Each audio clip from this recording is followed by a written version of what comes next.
துப்பாக்கி கூட தூக்கிட்டு வந்துருக்காரு. ஒரு 60-70 கிலோமீட்டர் வேகத்தில் செல்லக்கூடிய நிலையில ஒரு ஆபத்தான முறையில் தூக்கிட்டு வர முடியல. நீங்க அதாவது பாதுகாப்பை பற்றி அதிகமாக நீங்க அறிவுறுத்தி பேசி ஒரு 5 நிமிடம் நிறுத்தி பேசியிருந்தா அது பல நிமிடங்கள் நின்று பேசியாச்சு.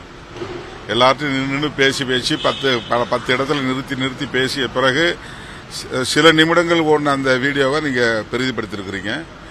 அவர் அது மாதிரி எத்தனையோ தம்பிகள் வழி நெடுக மறிச்சு வண்டியை நிறுத்தி அவங்களுக்கு பதில் சொல்லிட்டு அதுக்கப்புறம் நாங்கள் விரைந்து செல்லும்போது அவர் கடைசியாக ஓடி வந்து ஏறினார், இறங்கிட்டார். அவ்வளோதான்.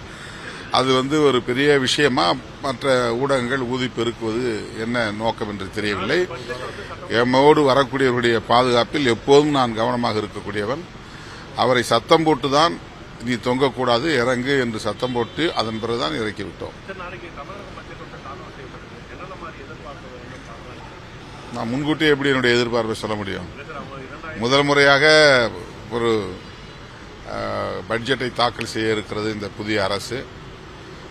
எல்லாம் நல்லபடியாக அமைய வேண்டும், நல்ல அறிவிப்புகள் வர வேண்டும், பொதுமக்களின் பாராட்டுகளை பெறத்தக்க வகையில் பட்ஜெட் இருக்க வேண்டும் என்ற எதிர்பார்ப்பை நான் வெளிப்படுத்துகிறேன்.